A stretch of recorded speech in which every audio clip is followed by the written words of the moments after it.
खुलुमनायखौ जासिग्रोबाय नोंथांमोननिसिम आंनि बे सोरां लामा इउटुब चेनेलजों आं नोंथांमोननो मोनसे आरो गोदान भिडिअ लाना फैबाय।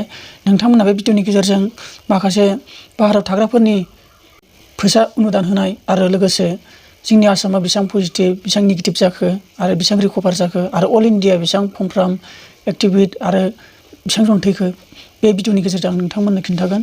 नोंथांमोना बे भिडिअनि गेजेरजों मिथिनो हागोन आरो नोंथांमोना नायलांबाय था।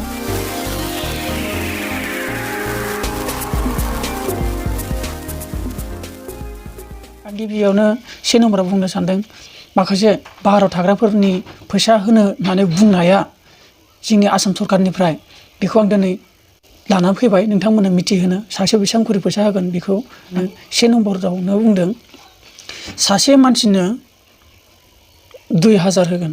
माने दाखालि जे मेसेजाव दाखालिनि बे लिंकआव साबमिट खालामखांनायनि उनाव नोंथांमोननो फैसा होगोन होननानै बुंदोंमोन। दिनै सरकारनिफ्राय फैसा होनायनि थिरांथा लानाया जाबाय 2000ल' होगोन। सासेयाव 2000 होगोन। दा बिसोरनि गेजेराव लिस्ट मोननाया टटेल बेसेबां जादों होनदों 86,000 लिस्ट जादों होनदों। आरो दा 86,000 सासेयाव 2000 करिबा टटेल बेसेबां जायो होनदों 172 लाख जायो टटेल काउन्टिं खालामोबा आरो नोंथांमोना नैबेयाव नायनो हागोन। आरो दा नोंथांमोननो माला होगोन बेखौ जों बुंनो हाया, खिन्थु बेयाव बेसेबांखिनि होगोन होननानै जोंनो मिथिहोदों। दा आं नोंथांमोननो बेखौनो खिन्थायो आरो नोंथांमोननो मिथिहोयो। आरो 2 नम्बराव जादों 647 जन केन्सार मानसिनो माने सासेयाव 25,000 करि होगोन होननानै बुंदों आरो ना। माने बेमारि केन्सार गोनां मानसिफोर जेखिनि बाहेरायाव दं मानसिफ्रा बिसोरनो सासेयाव 25,000 होगोन होनना बुंदों आरो होगासिनो। आरो लोगोसे नैबे नम्बराव नोंथांमोना नाय, नैबे नम्बराव दासिमबो मदद सोलिगासिनो होननानै मिथिहोदों माने हेमन्त शर्माया। आरो बेनि उनाव दिनै सासे सुटि होबाय, रिकभार खालामदों। दाखालिनिफ्रायनो होगासिनो, दाखालिनिया माखासे आपडेट लाना फैयासै, दिनै आं आपडेट लाना फैबाय। दिनै बेखौनो खिन्थानो सानदों लखिमपुरनि सासे बेखौ सुटि होबाय आरो लोगोसे बेलेग जायगानिबो 3 सुटि होनाय जादों आरो ना। दा टटेलि दा जोंनि आसामाव नेगेटिभ जेनेबा आसामाव टटेल सोलिबाय थानाय दायो रिकभार एबा मोजां खालामनो हानाया जादों 19 जन जाबाय एबा 19 जन जाबाय।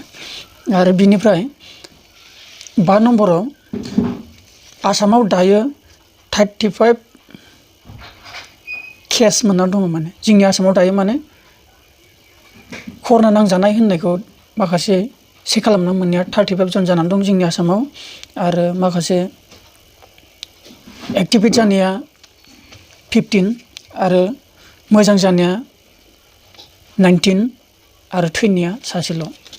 आरो बेनिफ्राय अल इन्डिया बेसेबां जन जाखो नोंथांमोना नायलांबाय था।